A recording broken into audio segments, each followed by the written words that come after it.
বাংলাদেশকে যদি আমরা বিনির্মাণ করতে চাই তাহলে আমাদেরকে আরো এগিয়ে আসতে হবে, একতাবদ্ধ হতে হবে। চলো একসাথে গড়ি বাংলাদেশ স্লোগানে ব্যাপক উৎসাহ উদ্দীপনার মধ্য দিয়ে অনুষ্ঠিত হয়েছে বাংলাদেশ জামায়াতে ইসলামীর ঢাকা 17 আসনের সংসদ সদস্য পদপ্রার্থী ডাক্তার এস.এম. খালিদুজ্জামানের গণসমাবেশ।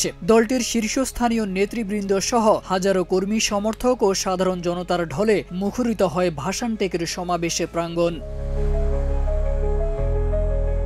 ডাক্তার খালিদুজ্জামান মঞ্চে আসা মাত্রই স্লোগান আর জনসাধারণের উচ্ছ্বসিত ধ্বনিতে মুখর হয়ে উঠে পুরো সমাবেশ। এ সময় তিনি বলেন, বাংলাদেশ একটি সমৃদ্ধ দেশ। বিদেশে যেমন তেলের খনি আছে, আমাদেরও গ্যাস আছে, মৎস্য আছে, বিশেষ করে মানব সম্পদ আছে।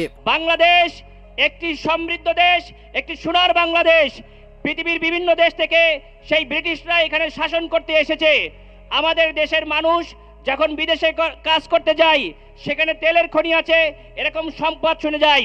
কিন্তু আমার দেশে গ্যাস আছে, পানি আছে, মৎস্য আছে।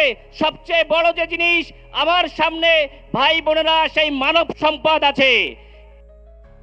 দিনের পর দিন, বছরের পর দিন বিদেশিরা ষড়যন্ত্র করে সেই ব্রিটিশ আমলে এদেশের সোনা আহরণ করার জন্য এদেশে এসেছিল। আপনারা অবগত আছেন যে বিচার দিনের মানুষের জন্মদিনে স্বর্ণর পাল্লা দিয়ে স্বর্ণ মেপে তাদের জন্মদিন পালন করতো এদেশের রাজরাজারা। সুতরাং এমন সমৃদ্ধ ছিল এদেশের এই উপমহাদেশ। সেই উপমহাদেশ থেকে বিভিন্ন সময় সম্পদ আহরণ করেছে। পরবর্তীতে 47-এ এদেশের মানুষ যখন রুখে দাঁড়ায়, ব্রিটিশরা বিদায় হয়ে প্রাইমারি স্বাধীনতা এদেশের মানুষ অর্জন করেছিল।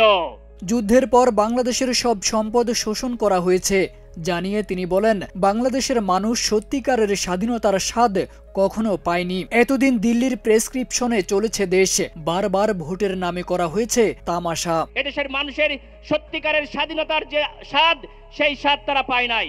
আবারও বৈষম্য হয় পর্যায়ক্রমে।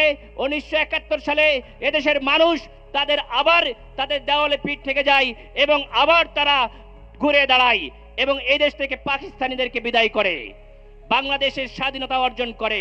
কিন্তু দুঃখজনক হলেও সত্য, সেই স্বাধীনতার মোড়কে অন্য আরেক দেশ আবার তাদের প্রেতাত্মা হয়ে এদেশের উপর চেপে ধরে, যার বাস্তব প্রমাণ আতাউল গনি ওসমানী, নজরুল ইসলাম। কেউ আমাদের স্বাধীনতার সময় ছিল না, আমাদের স্বাধীনতার কাউকে স্মরণ করা হয় নাই। একটা দিল্লি থেকে প্রেসক্রিপশন নিয়ে এসে এদেশে নতুন করে সংবিধান রচনা করে এদেশকে মানুষকে আবার শোষণ করার পায়তারা নতুন করে বন্দোবস্ত করা হয়। 28 নভেম্বর বৃহত্তর ঢাকা 17 আসনের অন্তর্ভুক্ত ভাসানটেক এলাকার বিআরপি মাঠে অনুষ্ঠিত হয়েছে এই গণসমাবেশ। এর মাধ্যমে নির্বাচনের হাড্ডাহাড্ডি লড়াইয়ের মাঠে আনুষ্ঠানিক অভিষেক ঘটল ঢাকার এই আসনে জামায়াতের হয়ে লড়তে যাওয়া ডাক্তার এস.এম. খালিদুজ্জামানের। সমাবেশে প্রধান অতিথি হিসেবে উপস্থিতি ছিলেন বাংলাদেশ জামায়াতে ইসলামীর তৃতীয়বারের মতো নবনির্বাচিত আমির ডাক্তার শফিকুর রহমান। সমাবেশ স্থলে তার নির্বাচনী আসন নম্বর সম্বলিত ব্যানারও দেখা যায়। ঢাকা 15 আসন থেকে তিনি প্রতিদ্বন্দ্বিতা করবেন। প্রধান বক্তা হিসেবে সমাবেশে ছিলেন বাংলাদেশ ইসলামী ছাত্র শিবিরের কেন্দ্রীয় সভাপতি জাহিদুল ইসলাম। তারেক আজিজ খান, প্রজন্ম 24।